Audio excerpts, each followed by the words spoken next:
Mga kapatid, magandang hapon. Kaya hinayang na hinayang ako dito sa sasakyan ko na to. Biro mo, 2004. Stable ang makina. Halos hindi man lang nanginginig. Ganyan kaganda tong makina ng sasakyan na to. Kaya nakakapanghinayang kung ito ay mako-convert ng electric vehicle. Di ba? Sayang. Walang makakatanggi doon. Kasi doon na talaga tayo papunta lahat. Pero siguro dito sa bansa natin, meron tayong magagawang paraan dyan. Marami tayong magagawang paraan dyan. At mamaya po sa aking vlog, yung mga ilan, pag-usapan natin. So ito, 3-phase to, yung motor nito. Yung kasing sa EV, sa electric vehicle, 3-phase din. So halimbawa, nilagyan mo ng voltahe, halimbawa ito, electric vehicle, pinaandar mo. Sige, paandarin mo. Ano lang to, 3 horsepower, no? 5 horsepower. Sige nga, testingin mo nga yung 5 horsepower na motor. So kung ito yung nagpapaandar ngayon sa transmission mo, mabilis yan. Di mo na mapipigil yan. Tapos, habang tinataasan mo ng voltahe kasi yung motor nito, bes mabibilis yan, di ba? So yan yung 3-phase. Ang bigat-bigat nito Tapos lalagyan mo pa ng karga yan, ng load yan. So kaya-kaya niya talagang paikutin yung transmission. Ito 5 horsepower lang. Yung crosswind, para mapaandar mo, yung ibang sasakyan 85 horsepower Mas mataas pa, yung mga 120 pa, 140, 200. Siguro napakalaki na ng, malit na naman, hindi naman ganun kalaki yung motor nito, di ba? Ito alas ganyan lang din. Ito. Ito naman yung phase inverter natin. Phase inverter para makakuha tayo ng 3-phase. Galing sa 220, magiging 3-phase papasok dito. Magandang hapon po sa inyo. Ituloy natin yung ating talakayan, yung ating usapan. At yung nabanggit ko nga po sa inyo kanina, palagay ko mabibigyan nyo rin po ako ng inputs dahil lang lahat ng mga i-comments nyo po dito sa vlog ko na to ay makakatulong ng malaki para sa lahat po sa atin. Di po ba lahat tayo ay abalang-abala ngayon at hindi natin alam kung ano ang gagawin natin sa mga darating na taon, lalong-lalo na kung meron kang mga sasakyan na marami, kung 5 ang sasakyan mo, meron kang internal combustion engine na sasakyan, yung gumagamit ng gasolina, gumagamit ng diesel. Tapos pagdating ng panahon, by 2025 up to 2028, sabi ng DOTC, milyon na mga sasakyan ang magro-roll na dyan sa ating mga kalsada na mga electric vehicle or hybrid. Kasi nga, meron na nga po talagang batas na naipasa. Yan nga po yung EBITDA law. So ngayon mga kapatid, itong mga gumagawa ng mga electric vehicle, yan si Elon Musk ng Tesla at itong China, yung BYD, iba pang mga magagaling na mga manufacturers dyan ng electric vehicles, sila man din ay nagkakaroon ng maraming problema. Tulad po ng China, ang tingin ng China sa kanilang mga ginagawa, hindi ganun kagaling. Yun ang tingin din kasi ng marami. Yun ang tingin ng buong mundo. But there was just one problem with China's new EV market. The quality still wasn't good enough to compete globally with the likes of, say, Tesla. Doon sila ngayon nagkakaroon ng problema. Kaya ang presyo ng mga sasakyan na ginagawa sa China mababa. Bakit ko po masasabing mababa? Kasi po merong pong Volkswagen doon na ID3 ang model na gawa sa China, binebenta yun ng $16,600. Samantalang sa Germany, ibinebenta yon ni Volkswagen ng $35,000. Ganun kamahal. Pero isang sasakyan lang yon, parehas lang yon. Pero bakit sa China, murang-mura niya ibinebenta to? Volkswagen is caught in a price war in China, slashing prices in a desperate bid to hold on to its market position. Ito yung counting background doon. Mga kapatid, ang China noong 1978, after ng kanilang cultural war, wala nga halos kotse na pumapasok doon, kaya karamihan nagbibisikleta lang. At iyon nga po, ang sabi, talagang kailangan ng China na magkaroon din sila ng mga sasakyan para sa kanilang transportation. At ang unang-unang nakapasok sa China na nag-offer ng joint venture ay itong Volkswagen. Nakiusap yung isang Chinese politician doon, pumunta siya sa Germany, nakiusap siya sa Volkswagen na makapagtayo ng planta doon sa China. At nangyari nga po yun. So mula noon, nakapagtayo na ng planta ang Volkswagen doon sa China at nagkaroon na sila ng maraming mga sasakyan doon na gawa ng Volkswagen. Nagtry ang GM saka ang Toyota pero hindi sila naging successful. Namayagpag ang Volkswagen doon, until now, nandoon ang Volkswagen. Pero pumasok ang year 2000, ang sabi ng China, hindi naman pwedeng umasa lang tayo sa magagawa nitong Volkswagen. Kaya ito, gumawa na ang China at nag-develop na rin sila ng mga sasakyan na sarili nilang gawa. Isinabay na nila doon yung pagde-develop na rin ng mga electric vehicle, mga hybrid. At tinry na rin nila yung hydrogen fuel cell. So, sa madaling salita, ang China, boom na yung kanilang economy. Umabante sila ng umabante. Hanggang sa eto na ngayon, nakarating na tayo sa panahon ngayon na nandito na tayo sa greener energy at mape-phase out na nga itong mga gumagamit ng mga crudo fuel na gas at diesel sa kanilang mga sasakyan. Kasi nga po mga kapatid, sa China po, kung mapapansin nyo, lalong-lalo na sa Beijing, no? Talagang ang smog sa kanilang kapaligiran, napakataas na, napakakapal na. Kaya nga doon sa China, pag bumili ka ng sasakyan, nilalate rin na nila yung plate number mo kung ang binili mo ay internal combustion engine car. Pero kapag ang binili mo po ay electric vehicle sa China, any time of the day and any day of the week, magagamit mo yung electric vehicle mo. Pero babalik tayo doon sa tanong kanina. Bakit mura itong ID3 na kotse ng Volkswagen compare doon sa ID3 din na ibinebenta nila sa Germany? Sa Germany, $35,000. Samantalang dito sa China, 16,600. Kasi nga po, bumagsak. Pagdating sa engineering, okay, yung Volkswagen. Pero sabi ng China, pagdating sa operating system, nung kanilang sasakyan, bumagsak. Samantalang yung mga ihahanay mo kay Volkswagen ng mga sasakyan, si BYD, si Peak, si NIO, si Chery, ang ganda, ang taas ng kanilang operating system, ng kanilang software. Samantalang si Volkswagen, kapag mag-upgrade ka, mag-update ka nung kanilang system, kailangan mo pang dalhin doon sa kasa or doon sa planta para doon ma-upgrade. Pero si China, remotely, na-upgrade na nila yung kanilang mga sasakyan na gawa nila. So, yung kanilang operating system, doon sa mga sasakyan nila, para ka na lang din gumagamit ng mga high-end na iPad or cellphone or computer. Ganun na talaga yung OS nung kanilang mga ginagawang sasakyan. O, doon bumagsak si Volkswagen. Sabi nga nung mga Chinese, sabi nila, magaling to sa engineering, magaling ang mga engineers nila, pero pagdating sa software, pagdating sa programming, bumagsak sila. Sa China ka nagbebenta ng sasakyan mo, hindi mabibili yun sa'yo. Although si Volkswagen, namayagpag sila dyan. Kaya lang ngayon, bumagsak sila. Si BYD ang umaangat. Di ba? Ngayon, itong tanong. Sabi rin natin kanina, bakit natin sinasabi or bakit ang tingin ng karamihan ay cheap yung gawa ng China? Mahinang klase. Di ba? Alam naman yan ng mga Chinese manufacturers, yung mga Chinese engineers o yung kanilang gobyerno, alam nila yan na ganun ang tingin sa gawa ng China. So, anong ginawa nila? Tesla raised the level of competition in China's EV market.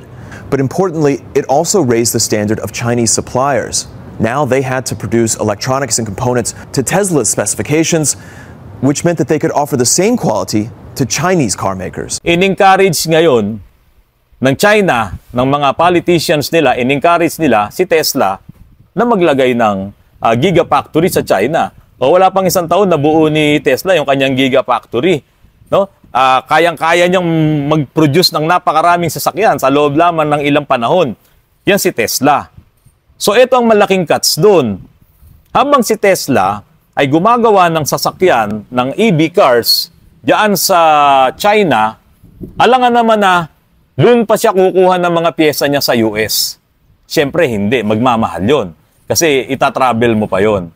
So lahat ng pyesa ngayon na ginagawa sa mga sasakyan ni Tesla ay ipinasubcon na ni Tesla doon sa magagaling na Chinese companies, Chinese engineers, na sila na ang gumawa ng pyesa at kailangan pasado doon sa quality na hinahanap ni Tesla.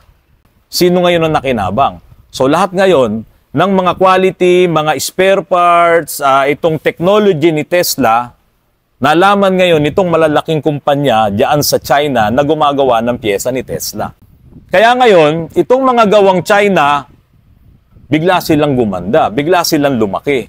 Kasi yung mga pyesa, lahat yan ay gawa na nitong mga manufacturers na gumagawa din kay Tesla.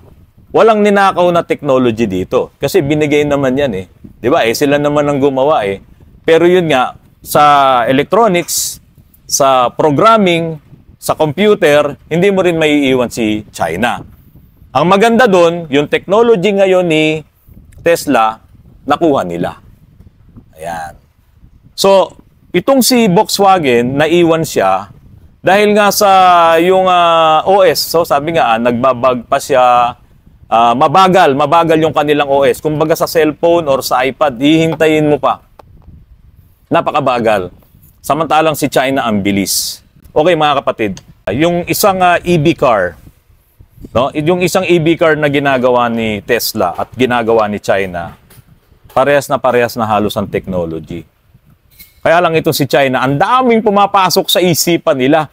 Alam niyo ba, na yung simpleng karaoke, na wala si Volkswagen, iyon ang mas ginusto nitong mga Chinese, na nakakakanta sila doon, habang traffic, nakakakanta sila, okay, naghihintay ng traffic. Tapos, yung software nga na gamit nila, check sila, ano bang resto na maganda ngayon, ano bang mga sasarap na pagkain, o ano meron dyan. Nandun na lahat. Nagagawa nila doon sa kanilang sasakyan na electric, yung lahat ng gusto nilang gawin kung sila ay nasa loob ng bahay or nasa kwarto nila. Hindi ko lang alam kung yung habang nagta-drive ka, pwedeng nagkakaraoke ka. So, siyempre may batas din doon. Di ba? Pero hindi ko alam yun sa China. Pero yun nga, yun ang tumalo dito kay Volkswagen, yung simpleng karaoke na yun. Pero isa lang yun. Marami pa. Ibig sabihin, itong OS na ginamit, itong operating system na ginagamit ngayon ng China, way ahead dito sa mga ginagamit ng kanilang mga kalaban.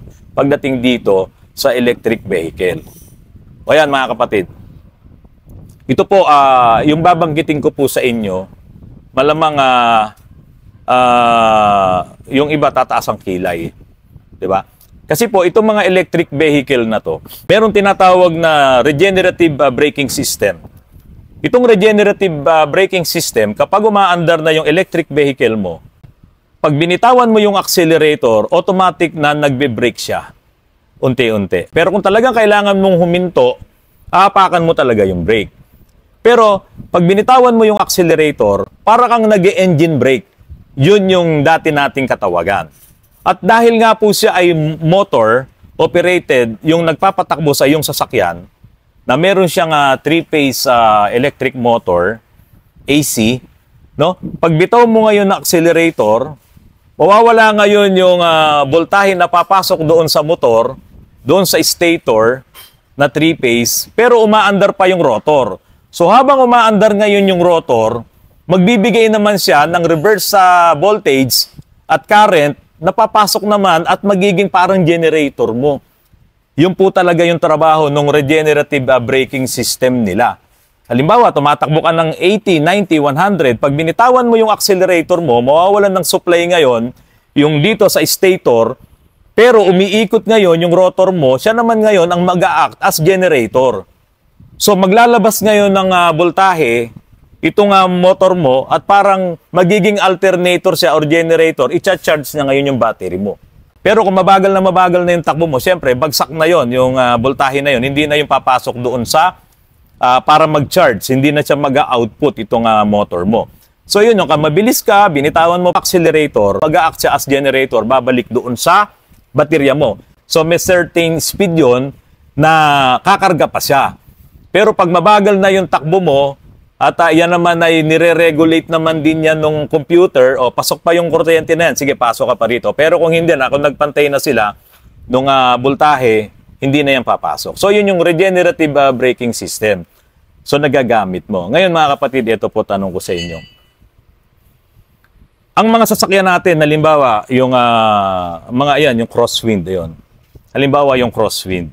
Iko-convert natin ng electric motor, electric vehicle. So, tumatakbo siya. Nag-engine brake ka. Ganon din yun. Kasi tumatakbo pa rin yung ano mo. No, binitawan mo yung preno, ganun din ang epekto nun kasi tumatakbo pa naman yung rotor mo, umiikot siya, nandun siya sa axle. Ngayon, magbibigay siya ng voltahe dun sa yung baterya, magkakarga siya. Pero mga kapatid, tama ba na sabihin ko, halimbawa, itong crosswind na yan, maglalagay ako ng malaking box doon sa bubong niya. At yung box na yon, meron akong dalawang alternator doon na 60 amperes. Na kapag siya ay umikot, makakasalubong ng hangin, meron siyang fan, no? Na iikot, makakasalubong siya ng hangin, paiikutin niya yung alternator ko at maglalabas siya ng AC voltage na i-convert naman to DC. Magbibigay siya ng 120 amperes na current at 24 volts na output na DC para kargahan yung baterya. So every time mga kapatid na tumatakbo ka at sumasalubong ka sa hangin, meron ka rin na-generate na energy para kargahan yung baterya mo. Halimbawa lang mga kapatid, na bumabiyahe ka ng malayo sa probinsya, matatakot ka ba na mauubusan ka ng karga sa baterya mo? Siyempre hindi. At ito pong sinasabi ko, pwede po talaga to. Pwede talaga to kasi yun nga yung dati mong engine na may alternator eh. 'Di ba? Pag start mo, gagana yung alternator, kakargahan yung baterya mo. At kapag kagabi at gumamit ka na ng maraming mga electric at electronics, yung alternator na gumagana habang umiikot yung yung engine mo eh. 'Di ba? Gumagana yung alternator na yun. Kaya lang, syempre pag puno na yung baterya mo sa araw, hindi nagagana yung alternator, kaya nga nag-automatic. Meron siyang voltage regulator. Pero this time po kasi, yung alternator mo, yung ilalagay nating alternator or generator sa bubong mo or kung saan mo man mailalagay yan, kung in a form of motor, pwede rin naman kasi maglalagay ka naman sa ilalim ng sasakyan mo ng alternator habang umiikot yung propeller mo o yung gulong mo, kung paano mo siya mai-adapt para makapagbigay ka ng voltahe dun sa baterya mo eh. Pwede yun. So, habang ikaw ay umaandar, yung alternator mo naman nagsusupply ng kuryente sa baterya mo, paano ka mauubusan ng charge? Kaya yung naka-charge doon sa battery mo, halos hindi mo na maubos yan, halos hindi mo na magalaw yan. Pwede po yan. Diba? Pero siyempre, kailangan natin ng magagaling na engineers. Electrical, electronics, no, mga technician, mga IT, para itong mga binabanggit ko po sa inyo, mag-work dito sa atin. Di ba? Kasi po mga kapatid, lumala nga yung sasakyan natin eh. Pwede natin gawin yun. Alang-alang para magamit natin yung mga sasakyan natin. Para ka lang naglagay ng windmill sa kotse mo. Yung windmill tamad eh, naghihintay ng hangin. Pag walang hangin, hindi iikot ng malakas. Pero ito, habang ginagamit mo, umiikot yan at magpuproduce yan ng kuryente. Magpuproduce yan ng voltahe. So habang ginagamit mo sa sasakyan mo, hindi ka matatakot. O baka naman sabihin nyo, baka na lang masunog yan kasi hindi nga eh. Kaya nga ito mga kapatid eh. Ini-encourage natin, unahin na natin ito. Unahin na natin ang gobyerno natin. Sabi nga ni Elon Musk, ang mga Chinese politician, nagiging magaling sila dahil po karamihan daw ng Chinese politician magaling sa science. Kaya alam nila ang mga nangyayari, ang mga development. Di po ba?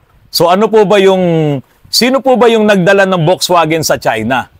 Yung kanilang Minister of Science and Technology. Nung panahon na yon, 1980, in-encourage niya yung Volkswagen kasi gusto nilang magkaroon ng sasakyan na magandang klase na makarating sa China kahit na ganun na naghihirap yung bansa nila.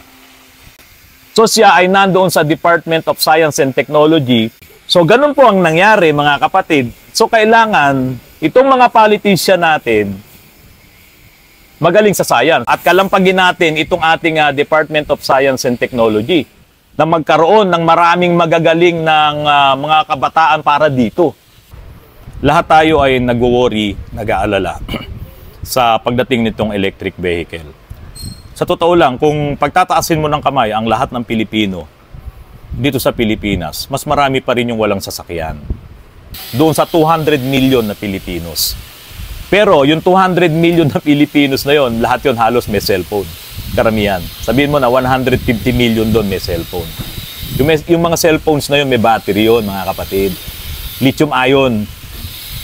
Hindi po ba? Kaya kung kayo po ay sinasabi nyo, naku, pag dumami ang electric vehicle, yung mga lithium ion na battery na yan, saan mo dadali yan?